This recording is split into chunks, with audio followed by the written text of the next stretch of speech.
There is an alarming scarcity of water. ಬಿಸಿಲ ಬೇಗೆಯಿಂದ ಬೆಂದು ಕಾವಲಿಯಂತಾದ ಬೆಂಗಳೂರು. ಇನ್ನು ಬೆಂಗಳೂರಿನಲ್ಲಿ ನೀರಿಗೆ ಹಾಹಾಕಾರ. A severe drinking water crisis in Bengaluru has been creating international headlines. ಇದು ಬರೀ ಬೆಂಗಳೂರದೇ ಅಲ್ಲ, ಇಡೀ ದೇಶಕ್ಕೆ ಒಂದು warning. Bengaluru silicon valley, IT and startup hub. ಆದರೆ ಇವತ್ತು ಬೆಂಗಳೂರಿನ ಜನಕ್ಕೆ ಕುಡಿಯೋಕೆ ನೀರು ಕೂಡ ಸಿಗ್ತಿಲ್ಲ. ಜನರು ಟ್ಯಾಂಕರ್ಗಳ ಮೊರೆ ಹೋಗಿದ್ದಾರೆ. ಟ್ಯಾಂಕರ್ ಓನರ್ಗಳು ಒಂದು ಟ್ಯಾಂಕರ್ನ ಪ್ರೈಸನ್ನು ಡಬಲ್ ಮಾಡಿದ್ದಾರೆ.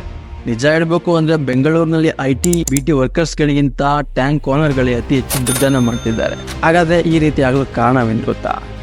ಬೆಂಗಳೂರಿಗೆ 70% ಆಫ್ ವಾಟರ್ ಕಾವೇರಿ ನೀರಿಂದ ಬರುತ್ತೆ. ಇನ್ನು ಮಿಕ್ಕಿಂದ 30% ವಾಟರ್ ಬೋರ್ವೆಲ್ಗಳಿಂದ ಬರುತ್ತೆ. ಈ ಫೋಟೋವನ್ನು ನೋಡಿ. 1973ಯಲ್ಲಿ ಬೆಂಗಳೂರು ಫುಲ್ ಗ್ರೀನರಿ ಆಗಿತ್ತು. ಆದರೆ 2020ಯಲ್ಲಿ ಫುಲ್ ಇಂಡಸ್ಟ್ರಿಯಲೈಸೇಷನ್ ಆಗಿದೆ. ಕಳೆದ 10 ವರ್ಷದಲ್ಲಿ 1000 ಪಟ್ಟು ಜಾಸ್ತಿ ಅರ್ಬನೈಸೇಷನ್ ಆಗಿದೆ. ಬೆಂಗಳೂರಿನಲ್ಲಿಂದ 80% ವಾಟರ್ ರಿಸೋರ್ಸ್ಗಳ ಮೇಲೆ ಬಿಲ್ಡಿಂಗ್ಗಳನ್ನು ಕಟ್ಟಲಾಗಿದೆ. ಇದರಿಂದ ಬಂದ ಮಳೆ ನೀರು ಭೂಮಿಯ ಒಳಗಡೆ ಹೋಗೋಕ್ಕೂ ಕೂಡ ಜಾಗ ಇದ್ದಂಗಾಗಿದೆ. ಆದ್ದರಿಂದ ಎಲ್ಲ ಬೋರ್ವೆಲ್ಗಳಲ್ಲೂ ನೀರು ಕೂಡ ಸಿಗ್ತಿಲ್ಲ.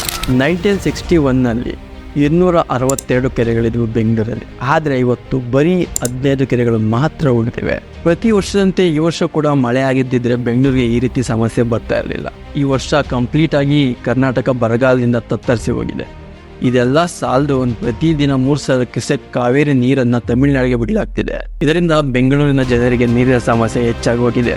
ಇನ್ನೊಂದು ಮೇಜರ್ ಕಾರಣ ಅಂದರೆ ಬೆಂಗಳೂರಿಗೆ ಪ್ರತಿದಿನ 1000 ಜನ ಕೆಲಸ ಹುಡುಕೊಂಡು ಬರ್ತಾರೆ. ಇದರಿಂದ ಬೆಂಗಳೂರು ಓವರ್ ಕ್ರೌಡ್ ಆಗಿದೆ. ಸ್ನೇಹಿತರೆ, ಇದು ಬರೀ ಬೆಂಗಳೂರಿನ ವಿಷಯ ಅಲ್ಲ. ಇವತ್ತು ಬೆಂಗಳೂರು ಇರ್ಬೋದು, ನಾಳೆ ನಮ್ಮ ಊರು, ನಮ್ಮ ರಾಜ್ಯ, ನಂತರ ನಮ್ಮ ದೇಶ, ಇಡೀ ದೇಶಕ್ಕೆ ಬರಗಾಲ ಬರುತ್ತೆ. ನಾವೀಗ ಹೇಗೆ ಪೆಟ್ರೋಲ್ಗಳನ್ನು ಬಂಕ್ನಲ್ಲಿ ತರ್ತಿದ್ವೋ ಅದೇ ರೀತಿ ನೆಕ್ಸ್ಟ್ ಜನ್ರೇಷನ್ನವರು ನೀರನ್ನು ಈ ರೀತಿ ಬಂಕ್ಗಳಿಂದ ತರಬೇಕಾಗುತ್ತೆ. ಮುಂದೆ ನೀರಿಗಾಗಿ ಯುದ್ಧ ನಡೆಯುತ್ತೆ.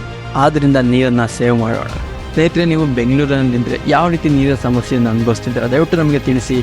ಹಾಗೂ ಇದೇ ರೀತಿ ಹೆಚ್ಚಿನ ವಿಡಿಯೋಸ್ಗಳಿಗಾಗಿ, ಇನ್ಫಾರ್ಮೇಟಿವ್ ಫ್ಯಾಕ್ಟ್ಗಳಿಗಾಗಿ ನಮ್ಮನ್ನು ಫಾಲೋ ಮಾಡೋದನ್ನು ಮರಿಬೇಡಿ. Thank you for watching.